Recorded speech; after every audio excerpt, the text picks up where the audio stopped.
Hello दोस्तों, आज हम लोग बात करेंगे जियोमेट्रिकल मीन जो है जीरोज का वो क्या होता है। आज मेरा एक टॉपिक है, देखिए सीखने का कोशिश कीजिए, अच्छा लगेगा।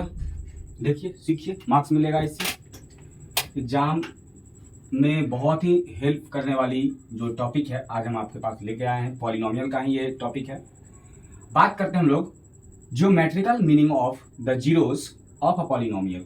पॉलिनोमियल का ज्योमेट्रिकल मीनिंग जो है, पॉलिनोमियल में किस चीज का ज्योमेट्रिकल मीनिंग हम लोग देख रहे हैं। हम लोग बात करेंगे जीरोज का, specially zeros.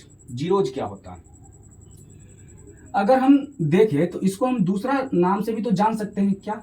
Graphically representation. Graphically representation representation कर सकते हैं। ग्राफिकली रिप्रेजेंटेशन अगर हम बात करें तो ग्राफिकली रिप्रेजेंटेशन में हम लोग ग्राफ खींचेंगे। किस चीज का? अगर आप सोचिए, अगर हमारे पास लीनियर इक्वेशन होता तो वो किस टाइप का होता? A x plus b equal to 0, इस टाइप का होता। अगर इसमें से हम आपसे ये पूछे कि x का क्या वैल्यू हो सकता है, तो आप कहिएगा कि सर ऐसा कीजिए कि ए एक्स को इधर रहने दीजिए और बी को उधर भेज दीजिए, माइनस का बी आ जाता। तो यहाँ से x का जो हमारे पास वैल्यू आता वो आता माइनस का बी बाई ए। ये हमारे पास x का वैल्यू आता। चलिए ठीक है, क्या हम इसको y इक्वल टू लिख सकते हैं? y equal to a x plus b, ऐसे लिख सकते हैं कि नहीं लिख सकते हैं? लिख सकते हैं। अगर ऐसा लिख दिए तो क्या हम ग्राफ खींच सकते हैं इसका? हाँ बिल्कुल खींच सकते हैं। कैसे? हम यहाँ पे कोई एग्जांपल मान लेते हैं। मान लीजिए कि y equal to 2x plus 3 हो, ग्राफ खींच सकते हैं। एक्चुअली जो जीरोज का जो बात होता है वो होता है x, इस ग्राफ का ये जो इक्वेशन है ये ग्राफ पे कहाँ लोकेट करेगा। इसमें x का भी कुछ वैल्यू होगा, कुछ y का भी वैल्यू होगा। तो अगर हम देखें तो x का अगर वैल्यू ले, x और y दोनों का वैल्यू हम ले सकते हैं। अगर आप बताइए x का वैल्यू अगर आप 0 ले रहे हैं तो y आएगा 3। अगर आप y को 0 कर लेंगे तो क्या आएगा? y अगर 0 हो जा रहा है तो ये आएगा माइनस का 3/2, ऐसा कुछ बनेगा। अब ये ग्राफ पे कहीं ना कहीं तो लोकेट करेगा ये बात। ये है ग्राफ। अब ग्राफ अगर,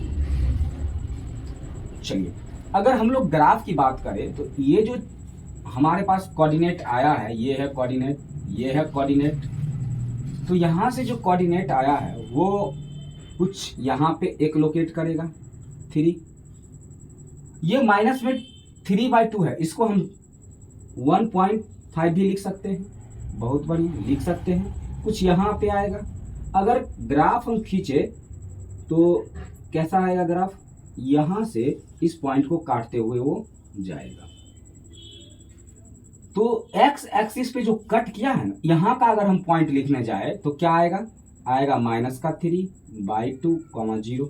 इसका कोऑर्डिनेट ये बनेगा। इसका कोऑर्डिनेट क्या बनेगा? इसका कोऑर्डिनेट हो जाएगा, यहाँ x 0 है और y का क्या वैल्यू है 3। तो जीरोज वही होता है जहां पे y 0 हो। तो y 0 कहाँ दिख रहा है? y 0 आपको यहाँ दिख रहा है, इसलिए यहाँ पे एक जीरोज हो गया। कहिएगा यहाँ पे जीरोज नहीं होगा? नहीं, क्योंकि यहाँ पे y एक्सिस है और यहाँ पे x 0 नहीं है। सॉरी, x 0 है, y 0 नहीं है। हमको y जीरोज खोजना था। तो y जहाँ पे 0 होगा वही इसका जीरोज होता है। अगर हम लोग बात करें तो कुछ इस टाइप से आएगा। अगर हम लोग देखें तो x का जितना ही वैल्यू हमारे पास आता है उतना ही जीरोज होता है। मतलब ये कि x एक्सिस पे जितने बार कोई ग्राफ टच करेगा वो उतना ही जीरोज लेके आएगा। चलिए, इसी से रिलेटेड एक चैप्टर है हमारे पास जो है 2.1। उसमें दिया हुआ है कि ग्राफ दिया हुआ है और उससे आपको जीरोज फाइंड करना है, बताना है जीरोज क्या होगा। आप देख सकते हैं जीरोज, ये हम लोग बात कर रहे हैं 2.1 का। 2.1 में कुछ ग्राफ तो आपको ऐसे मिल जाएंगे, ऐसे। कुछ ग्राफ ऐसे भी बन सकते हैं अच्छा, कुछ ग्राफ आपको ऐसे भी तो बन सकते हैं। अच्छा, कुछ ग्राफ आपको ऐसे भी तो बनाए जा सकते हैं पैराबोला केस में। कुछ ग्राफ आपको ऐसे भी तो बनाए जा सकते हैं। आप चेक कीजिए कि इसमें कितना जीरोज है, नंबर ऑफ जीरोज। जीरोज की बात कर रहे हैं हम, किसकी? जीरोज की। जीरोज क्या हो सकता है? एक्स एक्सिस पे यहाँ पे टच किया एक बार यहाँ टच किया, एक बार यहाँ टच किया, तो 3 जगह एक्स एक्सिस को ये टच कर रहा है, इसलिए इसमें से 3 जीरोज होगा। इसमें बताइए एक ही बार यहाँ पे एक्स एक्सिस में ये टच किया है, इसलिए इसमें कितना जीरोज होगा? वो जीरोज होगा 1। इसमें बताइए यहाँ टच किया क्या? नहीं, यहाँ टच नहीं किया, इसलिए यहाँ जीरोज नहीं होगा। यहाँ पे टच किया, एक बार यहाँ पे टच किया, इसमें जो जीरोज होगा वो 2 होगा। क्या यहाँ पे कोई एक्स एक्सिस को टच किया है? नहीं, इसलिए यहाँ पे जो जीरोज होगा वो 0 होगा। यहाँ पे नहीं, तो यहाँ भी जीरोज जो होगा वो 0 आएगा। आप इसी से रिलेटेड आप एक्सरसाइज सॉल्व कीजिए। ठीक इसी टाइप का क्वेश्चन एक्सरसाइज में 2.1 के एक्सरसाइज में दिया हुआ है, आप बना सकते हैं। ऐसे अगर बात किया जाए तो आप बना सकते हैं। यहाँ भी आप देख सकते हैं, हम भी देखते हैं 2.1 में और क्या क्वेश्चन हो सकते हैं। देखिए,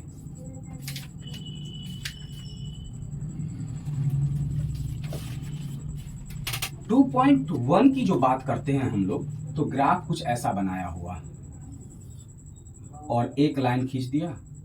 ये आपका एक्स एक्सिस है और ये वाई एक्सिस है।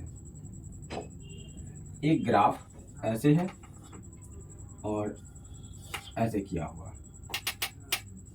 एक ग्राफ आपको ऐसे गया है, ऐसे है, ऐसे है। अच्छा, कुछ ग्राफ तो आपको ऐसे भी दिए हुए। अब इससे रिलेटेड आप क्वेश्चन आप बना सकते हैं। देखिए, इसमें ऐसे हैं, फिर ऐसे हैं, फिर ऐसे हैं, ऐसे। अब जीरोज बताइए इसमें क्या? आप जीरोज बताइए इसमें क्या कहीं पे एक्स एक्सिस को टच किया है? नहीं, इसलिए इसमें 0 होगा।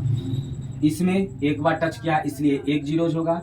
1 2 3 4 4 जगह जो है इसमें यहाँ पे टच किया, यहाँ टच किया, यहाँ टच किया और यहाँ टच किया, इसलिए इसमें जो जीरोज होगा वो कितने होंगे? 4। इसी तरह आप काउंट कर सकते हैं। यहाँ भी देखिए टच किया है, यहाँ भी देखिए टच किया है, यहाँ भी देखिए टच किया है, तो 1 2 3, यहाँ पे 3 जो टचिंग पॉइंट है एक्स एक्सिस पे, इसलिए इसमें जो जीरोज होगा वो 3 होगा, इसमें 2 होगा। आप ऐसे जो भी क्वेश्चन होंगे आप अब इसे कर सकते हैं। तो हम लोग बात किए आज ग्राफिकली रिप्रेजेंटेशन, या फिर उसको हम जियोमेट्रिक मीनिंग कह सकते हैं। इस तरह से जो पॉलिनोमियल का जीरोज होता है वो कैसे हम फाइंड कर सकते हैं ग्राफ के अंदर, ये हम लोग आज बात किए हैं। बेसिकली हम लोग को जीरोज फाइंड करना था और हम लोगों ने ग्राफ के थ्रू जीरोज फाइंड किए।